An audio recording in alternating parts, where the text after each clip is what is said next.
The relationship between India and Maldives has hit rock bottom after Maldivian President Mohamed Muizzu made a formal request to New Delhi to withdraw its military troops from its soil by 15th March 2024. The move comes a day after Muizzu returned from China and started making critical comments against India. Tensions between India and the Maldives have been on the rise since Muizzu came to power in September with the promise of reducing India's influence on the island. On the other hand, Muizzu has been found to be sharing a closer relationship with China. However, both India and China have alternatively vied with each other for influence in Maldives, investing heavily in upgrading Maldives' infrastructure and extending loans to it. India government has traditionally considered the Maldives to be within its sphere of influence. China and the Maldives upgraded their relationship during Muizzu's first state visit to Beijing last week by agreeing to a comprehensive strategic cooperative partnership that sets the stage for the Asian giant to up its investments in the Maldives.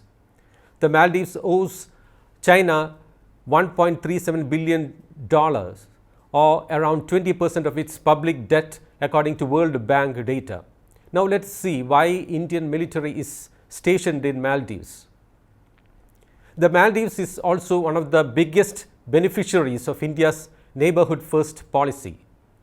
The Maldives is India's key maritime neighbor in the Indian Ocean region and occupies a special place in its initiatives like Sagar, that is security and growth for all in the region, and the neighborhood first policy of the Modi government. The Maldives' proximity to India, barely 70 nautical miles from the island of Minicoy in Lakshadweep and 300 nautical miles from the mainland's western coast, and its location at the hub of commercial sea lanes running through the Indian Ocean gives it significant strategic importance. Now, why does Maldives want Indian troops out? With Beijing and New Delhi competing for influence, Muizzu was elected in September after pledging to cultivate strong ties with China. Muizzu pledged to evict Indian forces during his election campaign in 2023. Once he was elected as the president, his anti-India rhetoric became more evident.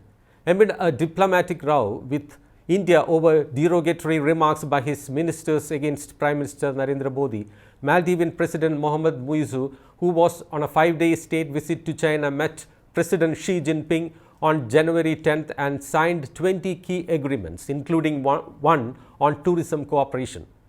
And in January this year, the tension between New Delhi and Maldives flared after 3 of Muizzu's junior ministers reportedly called Prime Minister Narendra Modi a clown and a terrorist in since deleted social media posts earlier this month. This was a reciprocation of a good gesture of PM Modi in Lakshadweep. On January 2nd, PM Modi visited the Union Territory and shared several pictures, including an exhilarating experience of him trying his hand at snorkeling.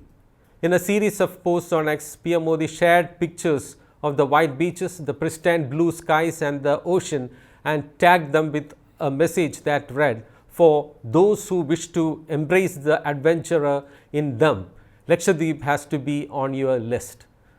This was what that hurt the ego of some Maldivian ministers who made some unpleasant remarks against PM Modi, leading to their suspension finally. It was after this issue that the Maldivian president visited China, and on a daily he said, "We may be small, but that doesn't give you the license to bully us." In December last year, President Muizzu had claimed that after dialogue with the Indian government, an agreement was reached to withdraw Indian military personnel.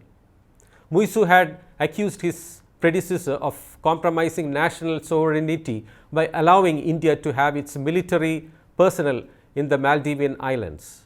In one of the recent interviews with the Times of India, the president said that if India did not withdraw its forces, it would amount to disregarding the democratic will of the Maldivian people and jeopardizing the future of the democracy. It may be noted that India had sent the highest number of tourists to the Maldives last year with a share of 11%. But Muizzu said China used to send the most before the COVID pandemic, and steps will be taken to double that number. Now, PM Modi's social media post boosting the tourism potential of Lakshadweep could perhaps be seen as Indian government's retaliatory action to this unfriendly attitude of Muizzu.